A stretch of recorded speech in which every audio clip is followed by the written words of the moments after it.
எங்களுக்கெல்லாம் தமிழ் உணர்வு இன்னைக்கு இருந்துகிட்டு இருக்குன்னு சொன்னுச்சுன்னா, நாங்க தமிழ்ல பேசிக்கிட்டு இருக்கோம், தமிழ்ல கட்டுரைகள் எழுதிக்கிட்டு இருக்கோம், தமிழ்ல ஒரு உரைநடை கொண்டு வர்றோம், ஒரு கற்பனை வளம் இருக்குன்னு சொன்னா, அது வந்து டிஎம்எஸ் பாட்டை கேட்டு கேட்டு கேட்டு கேட்டு எங்களுக்கு கிடைச்ச ஒரு அனுபவம் தான் அது.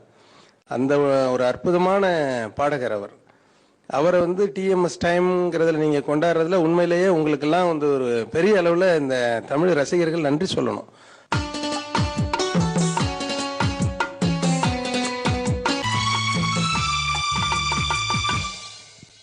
அவர் பாடிய பாடல்களில் ஒவ்வொன்றும் அனைத்துமே எனக்கு பிடிக்கும்.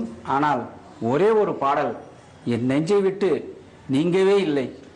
அண்ணன் என்னடா தம்பி என்னடா அவசரமான உலகத்திலே ஆசை என்னடா அர்த்தம் என்னடா. அவர் பாடிய பொழுது அந்த பாடலில் இருக்கும் வரிகள் எத்தனை அர்த்தமானது, எந்த உள்ளத்திலும் போய் உட்கார்ந்து அந்த பாடல் இடம் பிடிக்கும். அவ்வளவு அருமையான பாடல். டிஎம்எஸ் பாடல்கள்னு பார்த்தோம் அப்படின்னா அது எல்லாதுமே வாழ்க்கை தத்துவம் நிறைஞ்சதா தான் இருக்கும். நம்ம வாழ்க்கைக்கு உத்வேகம் கொடுக்குற மாதிரி தான் இருக்கும். ஃபுல்லா பக்தி பாடல்கள்னு எடுத்துக்கிட்டா டிஎம்எஸ் பாடல்கள் இல்லாத பாட்டே இருக்கவே முடியாது. அவர் ஒரு முருகர் பக்தர்ங்கிறது ஊருக்கே தெரிஞ்சது. அவரோட பக்தி பாடல்கள் மூலமா தான் பக்தியே இல்லாத எனக்கு கூட பக்தியை வர வச்சது அவரோட பாடல்கள் மட்டும் நான் சொல்லுவேன்.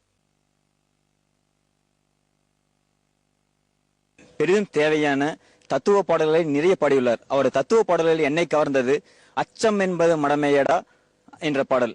இந்த பாடலில் ஒவ்வொரு இளைஞனும் கேட்கக்கூடிய வரிகள் நிறைய இருக்கின்றது. டிஎம்எஸ் சவுந்தரராஜன் பாடல்களை பத்தி சொல்லணும்னா எங்க தாத்தாலாம் நிறைய சொல்லுவாங்க, பாட்டு எல்லாமே நல்லா இருக்கும் அப்படின்னு சொல்லுவாங்க. இப்போ உள்ள பாடல்கள்ல வந்து கருத்தே கிடையாது. பழைய காலத்து பாடல்கள்லாம் கருத்து இருக்கும். அவரோட சாங்ஸ்னா அவ்வளவு இனிமையா இருக்கும் அப்படின்னு சொல்லி எங்களை கேட்க சொல்லுவாங்க. அவங்க சொல்லி தான் நிறைய பாடல்கள் நான் கேட்டிருக்கேன். நல்லா இருக்கும் அவரோட பாடல்கள். நைட்டு கேட்கறதுக்கு ரொம்ப இனிமையாவும் இருக்கும்.